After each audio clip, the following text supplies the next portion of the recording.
乌俄战争打到现在，俄罗斯用了多少发炮弹？2026年2月，这场原本被很多人认为只会持续几周的特别军事行动，已经结结实实的打满了4年，火炮也从战场之神沦为配角，无人机逆袭上位。4年的时间，俄军使用的炮弹数量足以让克宫郁闷到吐血，付出的代价与成果完全不成比例。那么从2022年到2026年，俄罗斯到底挥霍了多少家底，又付出了多大的代价？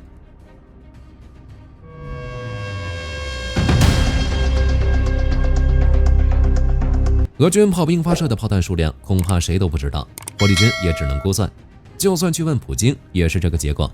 根据火力军汇总的各方数据，从2022年2月那场炮火连天的清晨开始，到如今2026年2月，俄罗斯军队在乌克兰这块土地上累计发射的各型炮弹、火箭弹，保守估计已经突破了3500万发，足以让任何一个后勤军官当场晕厥。如果把这些炮弹并排码放，能从莫斯科一直排到底斯本，再绕回来，如果把这些炮弹的炸药能量合在一起，相当于几百颗投在广岛的原子弹。聊到这儿，估计有不少人都好奇，俄罗斯都被制裁成那样了，为什么还有那么多炮弹？火力军只能说草台班子有草台班子的玩法。在2022年以前，俄罗斯一年只能产大概100万发大口径炮弹，但到了2025年，这个数字硬生生提到了450万发，包含翻新旧弹。这意味着俄罗斯把所有的机床、所有的熟练工，甚至所有的退休人员都拉回了工厂，只要给钱，只要有钢铁，他们就没命的造。当然，光靠自己造，俄军还是会断粮。于是，俄罗斯在过去几年织成了一张全球黑产供应网，绝对的头号大功臣就是朝鲜。从2023年到现在，朝鲜已经给俄罗斯送了超过650万发炮弹。在2024年至2025年的某些月份，朝鲜弹药占据了俄军前线火力的40%至60%。还有就是伊朗，除了无人机，伊朗还提供了大量的122毫米和130毫米弹药，填补了俄军某些特种炮火的缺口。俄罗斯小弟白俄自然也少不了，说白了，那边就是俄罗斯的修配厂，每年帮俄罗斯翻新，生产几十万个炮弹外壳。就火力曲线来看，2022年属于俄罗斯的狂暴期，那时候的俄军是真阔气，仗着苏联留下的那一座座弹药库，俄军每天发射4.5万到7万发炮弹，试图用火力覆盖的战术摧毁乌克兰的防线。等到2023年，随着海马斯精准点名俄军后方的弹药库，加上那些苏制旧弹开始见底，俄军的日发射量一度腰斩，掉到了2.5万发左右。那时候的普里戈金还对着镜头大喊炮弹在哪儿。到了2024年，俄罗斯找了几个外援，随着北道货轮和铁路专列源源不断地送来几百万发炮弹，俄军的火力密度再次回升，维持在日均3万发以上。2025年，俄军导弹虽然没有库存了，但流水线上的新弹开始填补缺口。但受管制限制，加上无人机崛起，日均消耗量稳定在2万发左右。总的来算，保守估计，俄军炮弹消耗量已经突破了3500万发。152毫米和122毫米这2款口径占了70%以上。俄罗斯虽然也在吹他们的克拉斯波诺尔精确制导炮弹，但在绝对的数量面前，那些昂贵的炮弹其实只是点缀。从本质上来说，俄罗斯炮兵玩的还是1945年那种以量取胜的工业消耗战。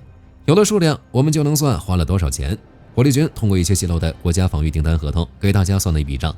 在2024年到2025年间，由于原材料上涨和全球采购链的混乱，炮弹的价格一路飙升。122毫米榴弹，也就是 D30那种老炮用的，单价已经涨到了1100美元。战场上的绝对主力152毫米榴弹，单价在1300到1550美元之间。克拉斯诺波尔这种精确炮弹贵得离谱，单枚要3.2万到8.1万美元。如果按3500万发的平均单价计算，再加上那些昂贵的203毫米重锤、240毫米郁金香迫击炮弹，俄罗斯这4年光是在炮弹硬件上的直接支出就超过了550亿美元。这个价格几乎能买下好几个顶级跨国公司，而这仅仅是炮弹本身的钱，还没算把这些铁疙瘩从西伯利亚运到顿巴斯的运费以及仓储损耗，更没算为了让朝鲜仗义疏财而支付的政治筹码和实物外汇。到了2026年，俄罗斯的国防支出已经占到了财政总预算的近40%。火力军觉得克里姆林宫现在的财务报表横竖只写着2个字：吃土。他们是用未来几代人的福利换取前线那几分钟的炮火，付出的代价俄罗斯根本无法承受。为了维持炮弹的供应速度，俄罗斯干了一些自毁前程的事儿，比如炸药山寨化。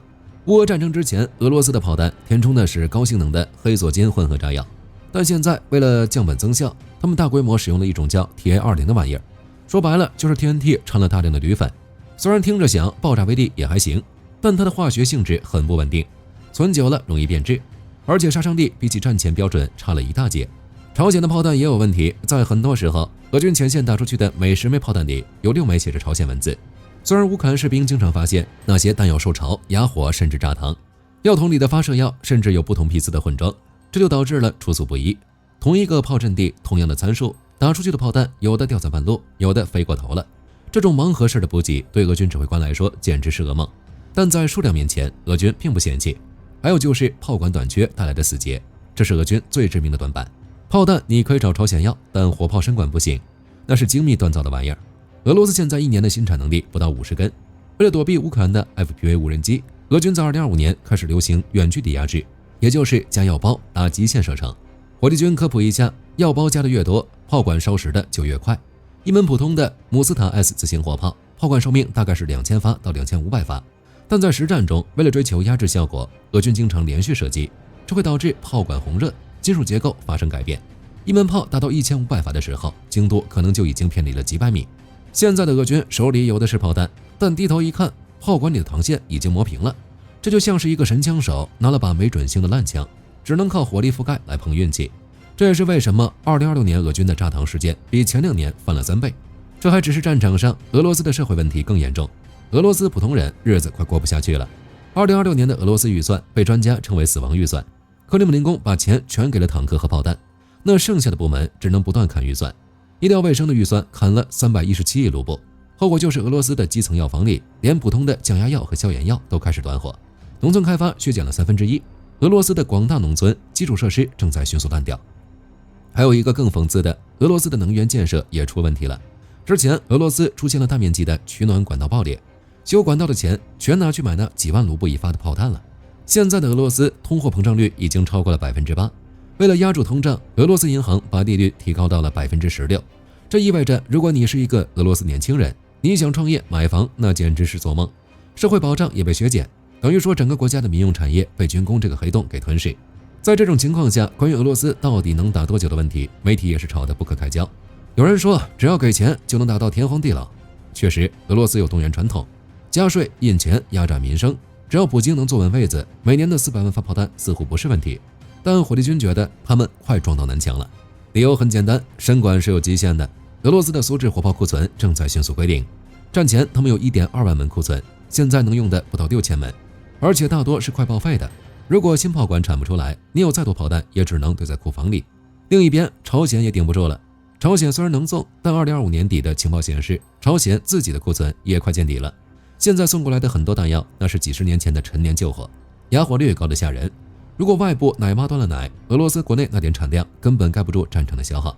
相比之下，乌克兰的炮弹产量已经发生翻天覆地的变化。2024年的时候，乌军的确很难，甚至被形容1比10的火力劣势。但到了2026年，情况发生了质的变化。火力军只能说捷克是真的牛，那个导弹倡议简直是神来之笔。他们在全世界搜罗弹药，2024年整了150万发，2025年整了180万发。欧盟这边也在暴力扩产。别看欧洲人平时办事慢，但蓝银金属、BAE 这些巨头一旦进入状态，产量是呈指数级上升的。到了2026年，欧洲的产能量已经达到了每年200万发，而且全是高品质的155毫米北约标准。除了外部援助，乌克兰自己也做了很多举动。国防产值从2022年的10亿美元暴涨到了2025年的120亿美元，自产能力也不错，已经能成批量的生产122毫米、152毫米和155毫米炮弹。还有就是丹麦模式，这是一个创举。丹麦人直接给钱，让乌克兰在自己的工厂里给自己造武器，或者是联合建厂。比如蓝银金属，2026年乌德河畔的工厂已经投产，年产量就是10万发155毫米精导弹药。现在的局面是，乌克兰的自产比例已经从最初的几乎为零，提高到了现在的近25%。2026年的目标实现50%的自产率。打出去的炮弹虽然数量上可能还不如对面，但乌军打得准。现在的乌克兰炮兵每一门炮都配有专门的数传电路，也就是无人机与火炮协同，不需要进行校射，每一发基本都能落在目标50米范围内。一发155毫米神射手能顶俄军10发甚至20发老旧的152。这种省炮弹的打法也是乌军能顶住俄罗斯几千发狂轰滥炸的秘诀。就当前的局势来看，这场战争的真相已经露出来了。这不仅仅是士兵在战壕里的博弈，更是两个工业体系的对抗。俄罗斯选择了一条技术退化、量大管饱的路，牺牲了教育、医疗，甚至牺牲了国家的未来，换来了一堆质量不稳定的钢铁。这种模式在短期内确实很有威胁，但随着苏制火炮数量的崩塌，它的优势正在迅速耗尽。乌克兰选择了一条本土生产加多元化援助加高精尖路线，在废墟上建立起了一套全新的符合北约标准的军工体系。火力军认为，2026年将是转折之年。当俄罗斯的炮兵因为炸膛和炮管磨损变得缩手缩脚时，乌克兰有稀有资金和本土技术武装起来的新型炮兵将展现出真正的威力。好了，本期视频到这儿就结束了。各位觉得俄罗斯这种透支未来模式还能玩多久？欢迎在评论区留下你的看法，大家一起探讨。最后不要忘记点赞关注，我是火力军，下期见。好的，各位观众朋友们，我们频道一直在聊真实的军事资讯和武器装备，后台也经常有朋友问，有没有值得推荐的入门级模型？今天就和大家分享一款近期接触到的产品。首先，它的外形还原度做得相当不错，比例准确，武器上的一些关键细节和标识也都有体现，材质也说得过去，拿在手上有不错的分量感。其次，它具备一定的可动性，对于理解基础操作原理有一定帮助，让它不仅是个静态摆件。综合它的做工和可玩性来看，价格确实比较亲民。对于想入门模型收藏，或者单纯想在桌上贴一个摆件的朋友来说，是一个性价比很高的选择。商品链接已经给你们上了，感兴趣的朋友可以自行了解。